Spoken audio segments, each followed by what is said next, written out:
जी नमस्कार। मनु एकेडमी में आप सभी का स्वागत है। जनरल इलेक्शन 2024 खत्म हो चुका है। इसके कई सारे इंटरेस्टिंग आउटकम हैं जहां से हम काफी कुछ सीख सकते हैं। पर एक ऐसा आउटकम जिसके बारे में हमें जानना ही चाहिए और ये हमारे देश के लिए अच्छा नहीं है।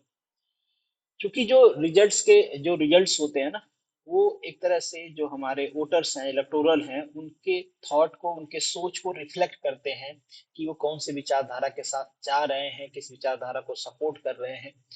तो ये जो राइज ऑफ खालिस्तान मैंने हेडिंग डाला हुआ है, ये भी एक तरह का खतरनाक आउटकम है इलेक्शन 2024 का। इसको हम लिंक से समझने की कोशिश करेंगे वन बाय वन करके कि कैसे ये चीजें, ये सेंटिमेंट्स हमारे जो सिटीजन्स हैं, अपने सिटीजन्स हैं, उनके अंदर डेवलप होना शुरू हुआ और किस तरीके से वो अब इतना स्ट्रांग हो चुका है जिसके बारे में हमें सोचना चाहिए।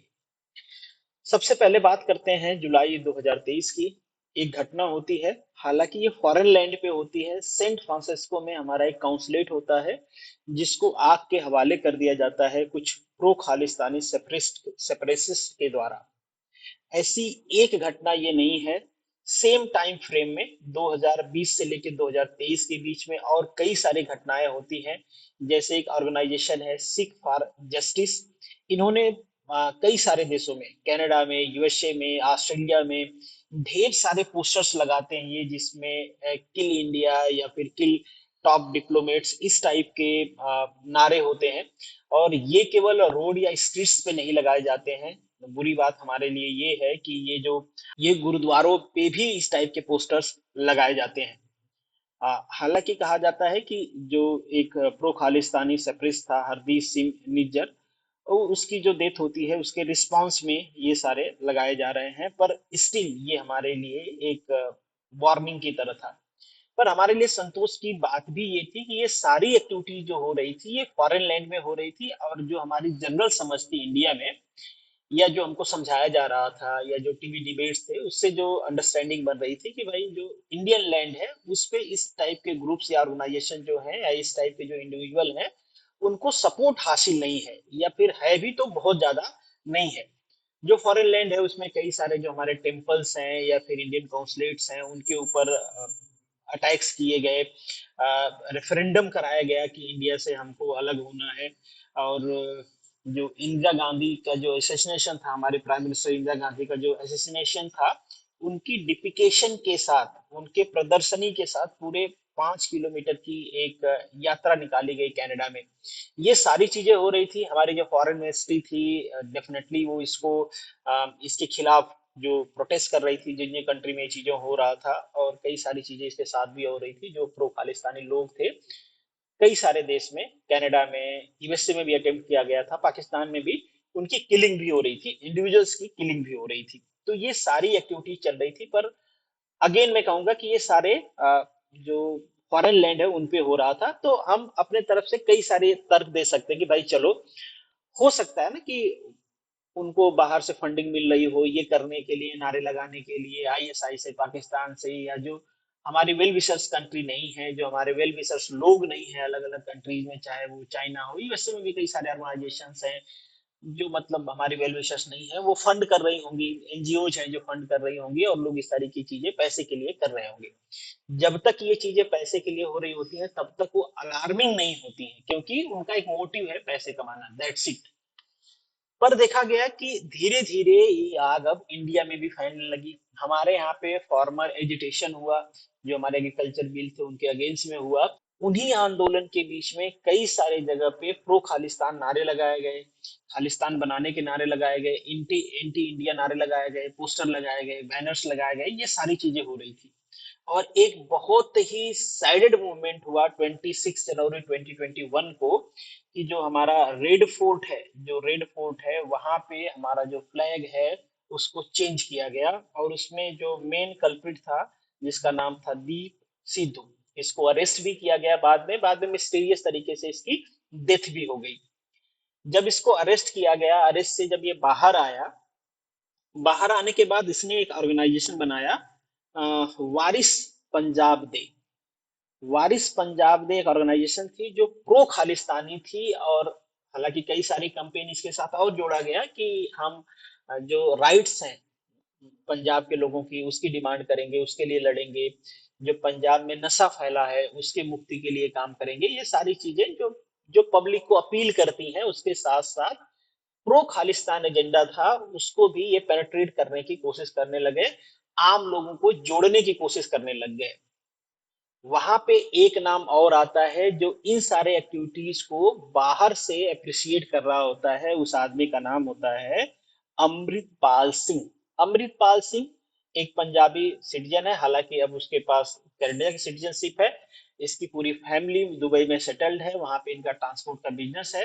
ये भी उसी बिजनेस में इन्वॉल्व था, पर ये जो दीप सिद्धू है, इसके काम को ये अप्रिशिएट कर रहा था। इसको एप्रिसिएशन मिला तो कहा जाता है कि इसके साथ आईएसआई जो पाकिस्तान की एजेंसी है, उसका इसका कनेक्शन हो जाता है 2021-22 के बीच में। और 2022 में एक प्री फिक्स एजेंडा के साथ ये इंडिया आता है। इंडिया आने के बाद दीप सिद्धू की जो ऑर्गेनाइजेशन है वारिस पंजाब दे, उसका इसको लीडर चुन लिया जाता है। हालांकि यहाँ पे एक कंट्रोवर्सी भी है कि जब इसको लीडर चुना जाता है, उससे पहले दीप सिद्धू की मिस्टीरियस तरीके से डेथ हो चुकी होती है। और दीप सिद्धू ने बेसिकली हरनेक सिंह उप्पल को वारिस पंजाब दे का पहले से लीडर बनाया हुआ होता है। पर कहा जाता है कि जो दीप सिद्धू है, इसके फेसबुक पेज को हैक करके वहां से एक प्रोपेगेंडा फैलाया जाता है कि अमृतपाल सिंह को अब लीडर बना दिया गया है, और जो हरनेक सिंह उप्पल है इनको हटा दिया गया है। उसमें वारिस पंजाब डे का फ्रैक्शन भी हो जाता है। एक फ्रैक्शन जो दीप सिद्धू का होता है कि दीप सिद्धू ने इनको चूज किया है, वो हरनेक सिंह उप्पल वाला है, और दूसरा फ्रैक्शन अमृतपाल सिंह के साथ चला जाता है। पर जो अमृतपाल सिंह वाला फ्रैक्शन होता है वो ज्यादा स्ट्रांग होता है। एक इंसिडेंट और होता है कि अमृतपाल सिंह का एक सपोर्टर होता है लवप्रीत सिंह तूफान, जो प्रो खालिस्तानी एक्टिविस्ट है पंजाब में। इसको अरेस्ट कर लिया जाता है पंजाब पुलिस के द्वारा। हालांकि इस पे पंजाब पुलिस और भगवत मान की जो सरकार है या आम आदमी पार्टी की जो सरकार है, उसको भी क्रिटिसाइज किया जाता है, और कुछ हद तक वो सही भी नजर आता है कि ये शुरू में सॉफ्ट होते हैं ऐसे लोगों के प्रति जो वो खालिस्तान का नारा बुलंद कर रहे होते हैं पंजाब में। इसी वजह से 2020 एंड से लेके 2023 तक उनके अगेंस्ट में कोई स्ट्रांग, आप कह सकते हो, एक्शन नहीं होता है। और धीरे धीरे इनकी टीम बड़ी हो रही होती है। जब प्रेशर बिल्डअप होता है, सेंट्रल गवर्नमेंट का भी प्रेशर बिल्डअप होता है, तब लवप्रीत सिंह तूफान को अरेस्ट कर लिया जाता है। और इसको छुड़ाने के लिए अमृतपाल सिंह के जो लोग होते हैं, वो अजनाला जो पुलिस स्टेशन है वहां पे इकट्ठा होते हैं। और ये दृश्य आपने देखे होंगे टीवी चैनलों पे, तोड़फोड़ किया जाता है, पुलिस वालों को मारा जाता है और इनको छुड़ा लिया जाता है। फिर जो है प्रॉपर तरीके से Punjab police crack down start करती है अमृतपाल सिंह के अगेंस्ट में, और अमृतपाल सिंह को बाद में अरेस्ट कर लिया जाता है। अप्रैल 2023 2023 को अमृतपाल सिंह को अरेस्ट कर लिया जाता है। यहाँ तक ठीक था। फिर जो पूरा ये खालिस्तान मूवमेंट है, ये ऐसा लगता है कि अब खत्म हो गया है। सपोर्टर्स उसके नहीं बचते हैं, या फिर ओपनली कहीं पे पोस्टर, कहीं पे बैनर, या कहीं पे नारे इनके फेवर में नहीं लगाए जाते हैं।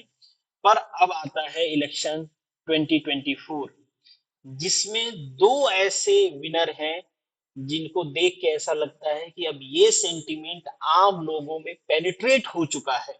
ये मैं इसलिए कह रहा हूं, आप देख पाओगे ये वही अमृतपाल सिंह है जो ओपनली, ओपन तरीके से प्रो खालिस्तानी नारे लगाता है, बैनर लगाता है, हमारे सरकार को चैलेंज करता है, रैलियां निकालता है ओपनली। इसको कितने वोट मिले हैं भाई? 4,44,000 वोट। अब आपके मन में एक सवाल आएगा कि सर, कई सारे प्रोटेस्ट हुए, पंजाब के लोग प्रोटेस्ट कर रहे थे, हमारी सरकार सुन नहीं रही थी, तो सरकार के प्रति लोगों में गुस्सा रहा होगा, इसलिए उन्होंने अमृतपाल सिंह को वोट कर दिया। जवाब है कि नहीं, क्योंकि वहां पे इंडियन नेशनल कांग्रेस और आम आदमी पार्टी जिसकी वहां पे सरकार चल रही है, इन दोनों के भी कैंडिडेट्स, अगर लोगों को गुस्सा था तो बीजेपी की सरकार सेंटर में थी, उनको बीजेपी के अगेंस्ट में तो ज्यादा बड़ी पार्टी कांग्रेस है या आप है, इसको वोट करना चाहिए था। पर लोगों ने किसको वोट किया? अमृतपाल सिंह को वोट किया, जो सप्रेस्ड है, अभी जेल में है। ये असम की एक जेल में बंद है। ये आदमी जीतता है और ऐसी मेजोरिटी से जीतता है कि आप देखो जो कांग्रेस पार्टी है और जो आम आदमी पार्टी है, इन दोनों को जितने वोट्स मिले हैं अगर वो मिला दोगे तो भी इसका वोट उससे ज्यादा होता है। मतलब ये जो सेंटिमेंट है प्रो खालिस्तान, ये धीरे धीरे पेनिट्रेट हो चुका है। और एक हैरानी की बात बताता हूँ कि ये आदमी जेल में रहता है और एक भी दिन अपनी रैली करने भी नहीं आता है और जेल से ये इतने वोटों से जीत जाता है। ये दिखाता है कि सेंटिमेंट लोगों का प्रो खालिस्तानी हो चुका है। मतलब लोग धीरे धीरे रेडिकलाइज हो रहे हैं, या फिर हम ये कह सकते हैं कि ये लोग अपना एजेंडा लोगों के बीच ले जाने में सफल हुए हैं। जिनको रोकना था हमारी सरकार को, सेंट्रल गवर्नमेंट को, हमारे इंटेलिजेंस एजेंसीज को, या फिर जो वहां की सरकार है आम आदमी पार्टी को, जिनके ऊपर ये ब्लेम भी लगता है कि वो थोड़े सॉफ्ट होते हैं प्रो खालिस्तानी लोगों के प्रति, उन्होंने इसमें वो पूरी जो हमारा सिस्टम एजेंसीज है वो पूरी तरीके से इसमें फेल हुई है और लोगों को किसी तरीके से रेडिकलाइज करने में ये जो सेपरेटिस्ट है वो सफल हो रहे हैं, क्योंकि लोग इनके लिए अब वोट कर रहे हैं। इवन दो जो कैंडिडेट है वो वोट मांगने नहीं जा रहा है तो भी। ये एक केस हो गया। एक दूसरा बड़ा इंटरेस्टिंग सा केस आपको दिखाता हूं। एक और बंदा है, ये भी इंडिपेंडेंट चुनाव लड़ा था। अमृतपाल सिंह भी इंडिपेंडेंट चुनाव लड़ा था और ये भी इंडिपेंडेंट बेसिकली जो आम आदमी पार्टी है या इंडियन नेशनल कांग्रेस के जो कैंडिडेट हैं इनको हराने में सफल होता है। हालांकि यहाँ पे मार्जिन उतना नहीं है, फिर भी है। एक इंटरेस्टिंग चीज और बताता हूं कि ये सेम बंदा है जो उनका डिसेंडर है, ये उनका बेटा है जिन्होंने इंदिरा गांधी को असैसिनेट किया था। आप कहोगे कि ठीक है, बहुत सारे लोग ऐसे हैं अकाली दल में हैं जिन्होंने इससे पहले भी इलेक्शन लड़ा है, जीते भी हैं, जो इंदिरा गांधी के असैसिनेशन में इन्वॉल्व थे, तो अभी ये जीत गया तो क्या नई बात है? नई बात इसलिए मैं कह रहा हूं कि ये बंदा 2004 में, 2007 में, 2009 में और 2014 में पंजाब के सेम सीट से अलग अलग इलेक्शन में पार्टिसिपेट किया, पर एक भी बार इसको जीत नहीं मिलती है। 2024 के इलेक्शन में ही इसको जीत मिलती है और एक बड़े मार्जिन से जीत मिलती है। इसका मतलब है कि यहाँ पे भी वो sentiment, pro Khalistani sentiment penetrate हो रहा है। और ये आश्चर्य की बात नहीं होती कि इन दो इंडिपेंडेंट के अलावा अगर और भी पंजाब में इंडिपेंडेंट कैंडिडेट्स होते जो प्रो खालिस्तानी होते तो शायद उनको भी जीत मिलती। इस बात को हम श्योरिटी से मना नहीं कर सकते हैं, क्योंकि अभी इनकी 100% स्ट्राइक रेट है कि जो दो pro Khalistani candidate Punjab election में कॉन्टेस्ट किए थे उन दोनों को एक बड़े मार्जिन से जीत मिली है। ये चीज एक इंडिकेट करता है कि ग्राउंड लेवल पे भी radicalisation in favour of Khalistan वो बढ़ा है और इसमें हमारी सरकारें, हमारी एजेंसियां, हमारी स्टेट गवर्नमेंट और सेंट्रल गवर्नमेंट फेल हुई है। बाकी इस पूरे मैटर पे आपका क्या सोचना है, आपका व्यू क्या है, आप वो कमेंट बॉक्स में लिख सकते हैं। मिलेंगे नेक्स्ट वीडियो में किसी और टॉपिक के साथ। तब तक के लिए all the best, good luck and जय हिंद।